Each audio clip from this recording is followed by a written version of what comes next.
Download aplikasi Bekal Islam dan kunjungi web bekalislam.com. Bismillahirrahmanirrahim. Assalamualaikum warahmatullahi wabarakatuh. Alhamdulillahi ala ihsani wa syukru lahu ala taufiqihi wa amtinani wa asyhadu an la ilaha illallah wahdahu la syarika lahu ta'ziman li sya'ni wa asyhadu anna Muhammadan abduhu wa rasuluhu da'ila ridwani. Allahumma salli alaihi wa ala alihi wa ashabihi wa ikhwani. Para pemirsa yang dirahmati oleh Allah Subhanahu wa taala, sebelum kita melanjutkan bahas tentang kisah Nabi Daud alaihissalam, saya ingin melanjutkan sedikit tentang kisah Nabi Ayub alaihissalam. Yaitu seperti kebiasaan kita, setelah kita menyampaikan kisah para nabi dari versi Islam, Al-Quran dan hadis Nabi SAW, kita juga kalau bisa menyampaikan bagaimana kisah nabi-nabi tersebut versi Bible ya, atau versi Perjanjian Lama ya.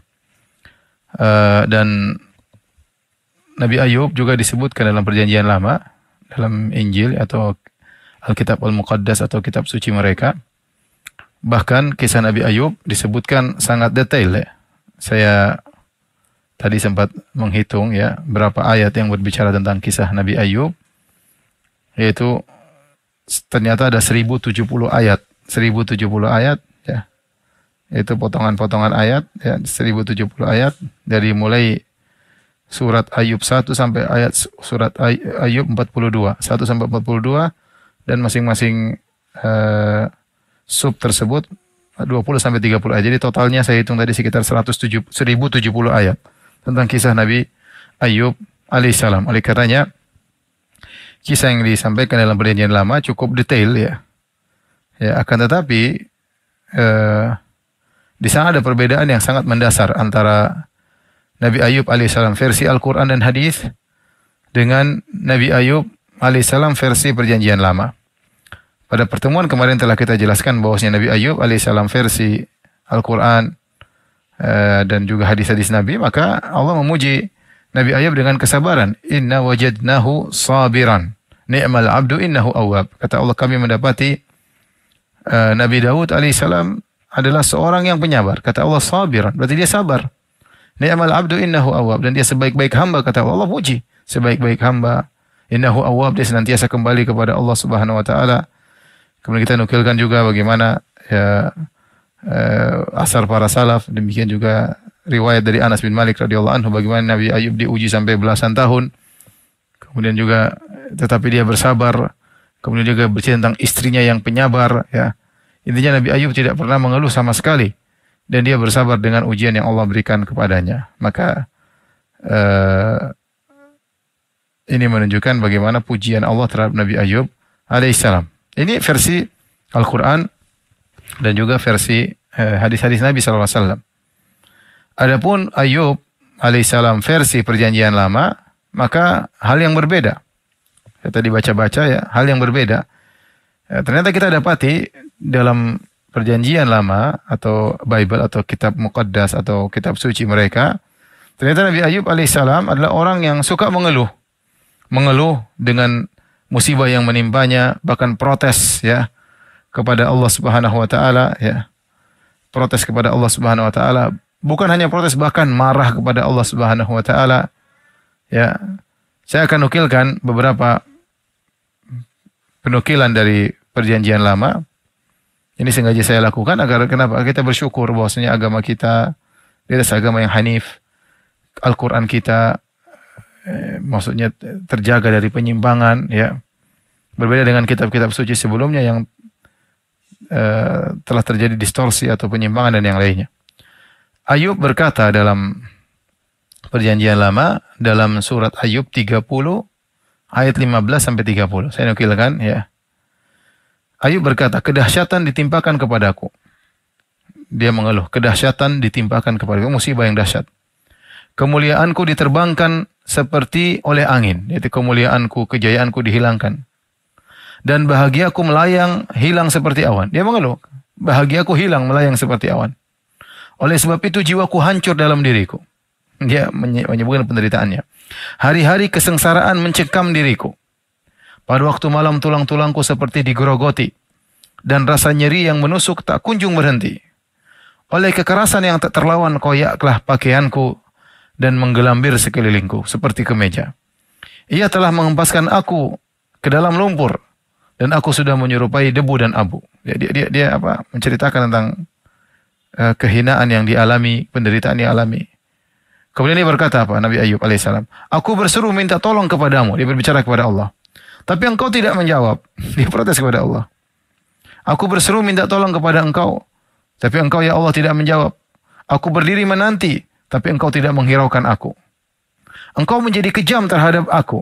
Jadi subhanallah, beda dengan Al-Quran, dengan hadis.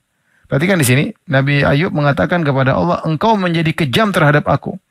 Ini kalau dalam Islam orang mengucapkan begini, orang fasik ya. Bagaimana menuduh Allah kejam? Ya, nanti bahkan menuduh Allah tidak adil. Bisa kafir orang seperti ini. Tapi ini bagaimana diucapkan oleh seorang Nabi namanya Ayub alaihissalam. Saya ulangi, dia berkata, aku berseru minta tolong kepada engkau. Tapi engkau tidak menjawab, ya Allah. Aku berdiri menanti, tapi engkau tidak menghiraukan aku. Engkau menjadi kejam terhadap aku. Engkau memusuhi aku dengan kekuatan tanganmu. Engkau mengangkat aku ke atas angin, melayangkan aku dan menghancurkan aku dalam angin ribut. Jadi dia mengucapkan kata-kata yang indah, seakan-akan Allah angkat dia, Allah buang di angin yang ribut. Ya aku tahu, engkau membawa aku kepada maut, ke tempat segala yang hidup dihimpunkan. Ya, bahkan Ayub mengatakan, aku tahu engkau hendak membunuh aku, membawa aku kepada kematian.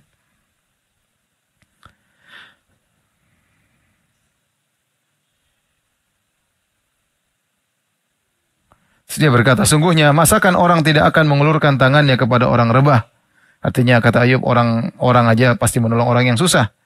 Jikalau ia dalam kecelakaan tidak ada penolongnya, ya, manusia saja menolong yang lain. Bagaimana engkau tidak menolongku? Bukankah aku menangis karena orang yang mengalami hari kesukaran? Bukankah susah hatiku karena orang miskin? Tetapi ketika aku mengharapkan yang baik, maka kejahatanlah yang datang. Dia protes. Ketika aku menantikan terang, maka kegelapanlah yang datang. Batinku bergelora dan tak kunjung diam. Hari-hari kesengsaraan telah melanda diriku. Dengan sedih, dengan tidak terhibur, aku berkeliaran. Aku berdiri di tengah-tengah jamaah sambil berteriak minta tolong. Aku telah menjadi saudara bagi serigala dan kawan bagi burung unta. Kulitku menjadi hitam dan mengelupas dari tubuhku. Tulang-tulangku mengering karena demam. Ini semua keluhan. Perhatikan. Semua syarat dengan keluhan Nabi Ayub dan tidak sabarnya serta kemurkaannya kepada Allah Subhanahu wa taala. Ini termaktub dalam Ayub 30, 15 sampai 30. Bahkan lebih daripada itu, Nabi Ayub alaihissalam dalam versi Perjanjian Lama menuduh Allah zalim kepadanya. Kalau antum tidak percaya silakan buka Injil ya. Buka Perjanjian Lama. Ayub berkata, "Insafilah bahwa Allah telah berlaku tidak adil terhadap aku." Artinya kita jujurlah. Allah telah berlaku tidak adil kepadaku, bayangkan. Dia menuduh Allah tidak berlaku adil kepadanya. Dalam versi Perjanjian Lama. Dan menabarkan jalannya atasku. Sungguhnya aku berteriak kezaliman, tetapi tidak ada yang menjawab. Aku berseru minta tolong, tapi tidak ada keadilan. Semua tuduhan buruk kepada Allah. Jalanku ditutup oleh Allah dengan tembok, sehingga aku tidak bisa melewatinya. Dan jalan-jalanku itu dibuatnya gelap. Dia bilang Allah ini sudah tutup jalanku, dibuat gelap lagi. Ia telah meninggalkan kemuliaanku dan merampas mahkota di kepalaku. Bayangkan, ini kurang ajar ngomong kayak gini. Ia telah meninggalkan kemuliaanku, Allah telah merebut kemuliaanku, Allah merampas mahkotaku di kepalaku. Ia membongkar aku di semua tempat sehingga aku lenyap dan seperti pohon harapan dicabutnya. Murkanya menyala terhadapku, murkanya Allah menyala terhadap aku dan menganggap aku sebagai musuhnya, sebagai lawannya. Ini menurut Allah tidak adil. Ini Ayub 19 ayat 6 sampai 11. Kemudian Ayub juga berkata, aku telah bosan hidup. Ini tidak sabar. Aku telah bosan hidup. Ya, kalau dalam Islam, Masya Allah, Ayub sampai istrinya saja mengeluh, ditegur. Kita baru diuji berapa tahun. Ya Allah sudah kasih kita nikmat 80 tahun. Ini versi Perjanjian Lamanya Bible. Ayub berkata, aku telah bosan hidup. Aku hendak melampiaskan keluhanku. Aku hendak berbicara dalam kepahitan jiwaku. Aku akan berkata kepada Allah, jangan permasalahkan aku. Beritahukanlah aku, mengapa engkau bikin masalah dengan aku? Mengapa engkau berperkara dengan aku? Apakah untungnya bagimu mengadakan penindasan, membuang hasil jerih payah tanganmu, sedangkan engkau mendukung rancangan orang fasik? Bayangkan Nabi Ayub protes, ya Allah, ngapain kau bikin aku begini? Apa untungnya? Bayangkan Ayub berkata, apakah untungnya bagimu mengadakan penindasan, membuang jerih payah tanganmu? Jadi kau sudah bikin saya gini, sekarang muliakan aku terus kau hinakan aku. Kemudian sehingga engkau mencari-cari kesalahanku dan mengusut dosaku, padahal engkau tahu bahwa aku tidak bersalah. Ya, Ayub protes, ya Allah, apa masalahnya kau bikin aku seperti ini? Kau cari-cari kesalahanku padahal kau tahu aku tidak berdosa. Subhanallah. Dalam Al-Quran kata Allah, innahu awwab. Nabi Ayub selalu kembali. Kalau salah selalu kembali kepada Allah. Sungguh beda jauh antara Al-Quranul Karim yang dijaga oleh Allah, turun dari firman Allah dengan perjanjian lama. Dan bahwa tidak seorang pun dapat memberi kelepasan dari tanganmu. Tanganmu lah yang membentuk dan membuat aku, tapi kemudian engkau berpaling dan hendak membinasakan aku. Dia tuduh Allah ingin membinasakan Nabi Ayub. Mengapa engkau wahai Allah menyebabkan aku keluar dari kandungan? Dia protes. Kenapa kau lahirkan aku kalau kau ingin bikin aku begini? Lebih baik aku binasa sebelum orang melihat aku. Bayangkan ini Ayub ngomong gitu. Maka aku seolah-olah tidak pernah ada dari kandungan ibu. Aku langsung dibawa ke kubur. Ngapain aku hidup? Mending aku mati, lahir langsung mati. Ya, daripada seperti ini. Bukankah hari-hari umurku hanya sedikit? Aku kan hidup cuma sebentar. Biarkan aku supaya aku dapat bergembira sejenak. Bayangkan ini Nabi Ayub. Ini tidak ada sabar. Ini protes bahkan mengucapkan kata-kata kekufuran. Apakah ini akhlak seorang Nabi? Ya. Ini adalah akhlak yang sangat buruk yang menjadikan bisa jadi Ayub telah kafir kepada Allah Subhanahu wa taala. Ini yang ingin saya sampaikan para pemirsa yang dirahmati Allah Subhanahu wa taala. Tidak lain agar kita bersyukur kepada Allah Subhanahu wa taala. Kita dihidupkan di atas ad-dinil hanif, ya, di atas agama yang benar, agama yang lurus. Yang Al-Qur'an dan hadis-hadis Nabi semua memuji-muji para anbiya. Adapun sudah kita jelaskan dari Nabi Adam, sudah kita jelaskan bagaimana ya sikap perjanjian lama terhadap Nabi Adam, terhadap Nabi Nuh juga bagaimana, semuanya keburukan ya. Semuanya keburukan. Nah, sekarang kita akan masuk dalam kisah Nabi Daud alaihissalam. Nabi Daud alaihissalam ya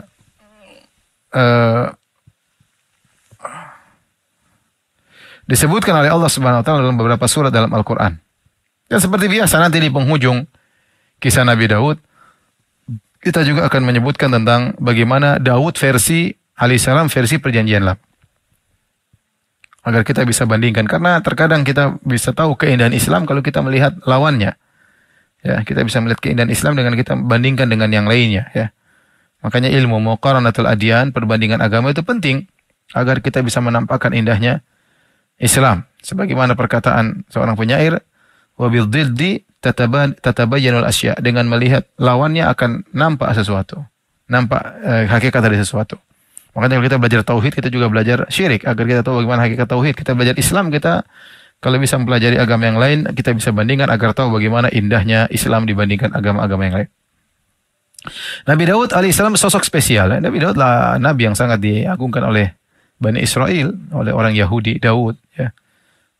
Karena dia di antara yang bangun Haikal Sulaiman, Nabi Daud juga yang bangun ya. Diawali oleh Nabi Daud alaihissalam. Nabi Daud sering disebut oleh Nabi Muhammad SAW dalam banyak hadis. Disebutkan oleh Nabi SAW tentang Nabi Daud dalam rangka sebagai teladan bagi para sahabat, bagi kaum muslimin setelah para sahabat. Di antara hadis yang memuji Nabi Daud alaihissalam adalah sabda Nabi SAW, ma akala ahadun ta'aman qat khairan min an ya'kula min amali yadihi. Wa inna Nabiyallah Daud alaihissalam kana ya'kulu min amali yadihi.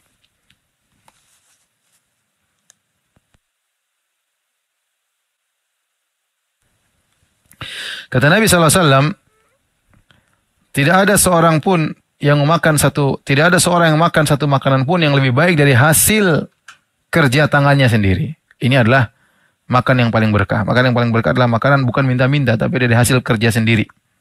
Itu makanan yang terbaik. Kemudian Nabi sebutkan, dan sungguhnya Daud, wa inna Nabiyallah Daud alaihissalam, dan sungguhnya Nabi Allah yaitu Daud alaihissalam, kana ya'kulu min amali yadihi. Nabi Daud makan dari hasil kerjanya sendiri. Nabi Daud makan dari hasil kerjanya sendiri. Ini untuk kemuliaan, motivasi dari Nabi SAW agar tidak minta-minta kepada orang lain, agar tidak berharap kepada orang lain. Sebagaimana Nabi Daud alaihissalam hanya makan dari hasil usahanya sendiri. Kemudian juga di antara pujian Nabi SAW kepada Nabi Daud alaihissalam, kenapa? Karena Nabi Daud kalau baca Zabur, Nabi Daud wa ataina Dawuda Zabura, kata Allah kami berikan kepada Daud Zabur. Ya, kita tahu Nabi Al-Quran sallallahu alaihi wasallam, kemudian Nabi Isa Injil, kemudian Nabi Musa Taurat, Nabi Daud adalah Zabur, ya. Dan Nabi Daud kalau baca Zabur, ya, maka suaranya sangat indah. Sampai gunung-gunung dan burung-burung ikut bertasbih bersama beliau. Dari Abu Musa al-Asy'ari radhiyallahu anhu, Nabi pernah mendengar Abu Musa al-Asy'ari membaca Al-Quran dengan suara yang indah. Nabi mendengar Abu Musa al-Asy'ari baca Al-Quran dengan suara yang indah. Kemudian Nabi mengomentari, "Ya Abu Musa, laqad utita mizmaran min mazamiri ali Daud." Wahai Abu Musa al-Asy'ari, sungguh kau telah diberikan suara yang indah seperti ya suara-suara indah dari keluarga Daud. Artinya Nabi Muhammad SAW menyamakan suara indahnya Abu Musa al-Asy'ari seperti indahnya suara Nabi Daud alaihissalam. Demikian juga Nabi SAW memuji Nabi Daud dari sisi ibadahnya. Dari sisi ibadahnya. Yaitu Nabi Daud SAW sangat rajin sholat dan sangat rajin puasa. Dari Abdullah bin Amr bin Al-As radhiyallahu anhu, bahwasanya Rasulullah SAW pernah berkata kepada beliau, "Ahabbus salati ilallahi salatu Dawud alaihissalam." Sungguhnya salat yang paling dicintai oleh Allah adalah salatnya Nabi Daud alaihissalam. Wa ahabbus siyami ilallah siyamu Daud. Dan puasa yang paling dicintai oleh Allah adalah puasanya Nabi Daud alaihissalam. Wa kana yanamu nisful lail wa yaqumu thulutsahu. Bagaimana salatnya Nabi Daud? Beliau tidur setengah malam. Wa yaqumu thulutsahu. Kemudian sepertiga malam beliau salat. Beliau tidak salat semalam suntuk, enggak, ada tidur. Ya, beliau banyak pekerjaan, raja, ya, penguasa, nabi, banyak urusan. Beliau tidur setengah malam, kemudian sepertiga malam beliau salat. Ini dalil bahwasanya orang salat setelah tidur lebih baik daripada salat dalam kondisi begadang. Tahajud kalau istilah kita, ya. Tentu boleh dua-duanya, tanpa tidur juga boleh, tapi yang afdal adalah seorang tidur dulu. Makanya Allah mengatakan, "Ya ayyuhal muzammil qumil laila." Wahai orang yang berselimut, bangunlah, ya, untuk salat malam. Jadi disunahkan tidur agar orang fresh, segar tatkala salat malam. Nabi Daud tidur setengah malam, kemudian salat sepertiga malam. Kemudian wa yanamu sudusahu, dan dia tidur lagi 1/6 malam. Dan ini sunnah sebenarnya yang terbaik. Kalau seorang tidur, kemudian dia bangun, kemudian dia salat, kemudian dia tidur lagi. Meskipun dia tidur sebentar cuma 1/6 malam, maka dia bangun subuh dengan segar. Berbeda kalau orang misalnya bangun jam 3, kemudian dia sholat sampai subuh, habis subuh dia pasti sulit, ya, karena dia rasa capek, ngantuk, ya. Makanya Rasulullah SAW setelah sholat sunnah 2 rakaat, beliau berbaring sebentar karena istirahat sebentar. Tapi kalau seorang bisa sholat seperti Nabi Daud alaihissalam, ya, tidur setengah malam, kemudian sholat sepertiga malam, kemudian tidur lagi 1/6 malam, maka ini yang terbaik. Kemudian puasanya bagaimana? Wa yasumu yauman wa yuftiru yauman. Nabi Daud puasa sehari, berbuka sehari. Puasa sehari, berbuka sehari. Dalam riwayat yang lain, Abdullah bin Amr bin Al-As radhiyallahu anhu berkata, "Ukhbira Rasulullah sallallahu alaihi wasallam anni aqul wallahi la asumanna an-nahara wa la akumanna al-laila ma ishtu."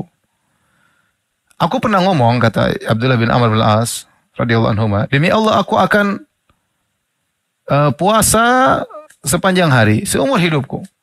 Dan aku akan sholat malam sepanjang hari seumur hidupku. Akhirnya perkataanku ini dilaporkan kepada Nabi SAW. Maka Nabi panggil Abdullah bin Amr bin Al-As radhiyallahu anhu. Nabi berkata, "Anta alladhi taqulu wallahi la asumanna an-nahara wa la akumanna al-laila ma ishtu." Wahai Abdullah bin Amr bin Al-As, apakah engkau yang telah berkata, demi Allah, bersumpah demi Allah, aku akan puasa terus menerus dan aku akan sholat malam terus menerus? Qultu qad qultuhu, kata Abdullah bin Amr bin Al-As, benar Rasulullah, aku telah mengatakan pernyataan demikian.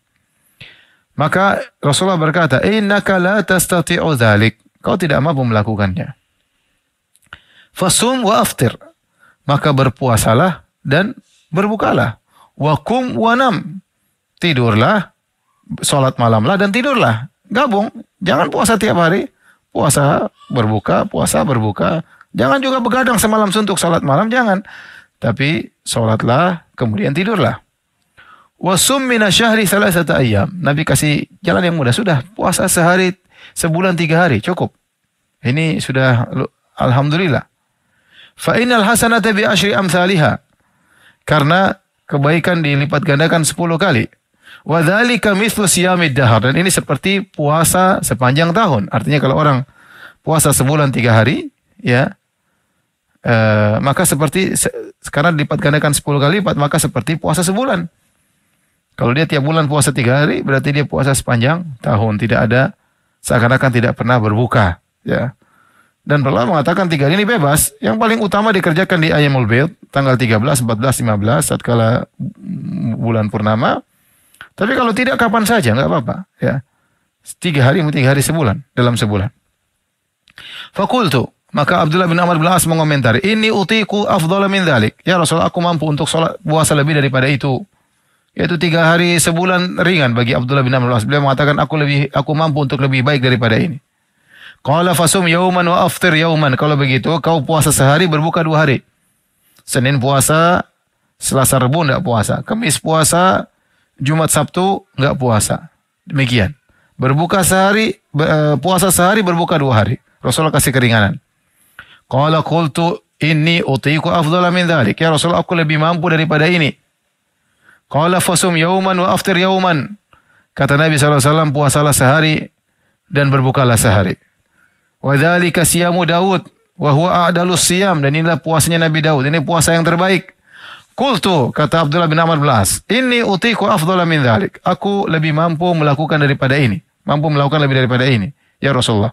Qala la afdhala min dzalik. Tidak ada puasa yang lebih baik dari puasanya Nabi Daud alaihissalam.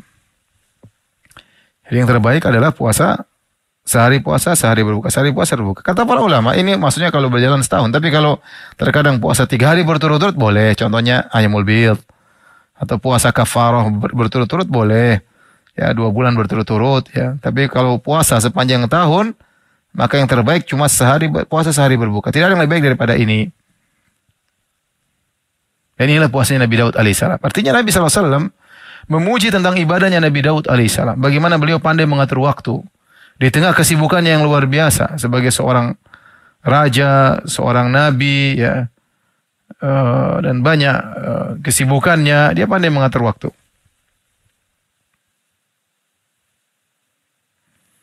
Dan inilah salat yang terbaik dan puasa yang terbaik. Wa habus siyam ilallah siyamu Daud. Wa habus salat ilallah salatu Daud. Salat yang terbaik salatnya Nabi Daud, dan puasa yang terbaik adalah puasa Nabi Daud alaihissalam.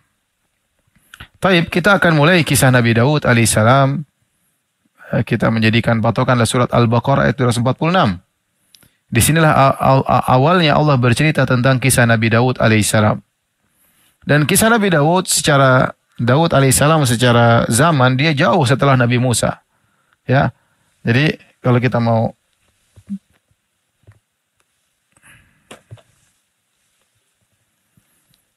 mau gambarkan, ya, Ibrahim, ya, kemudian Ishak, kemudian Yakub,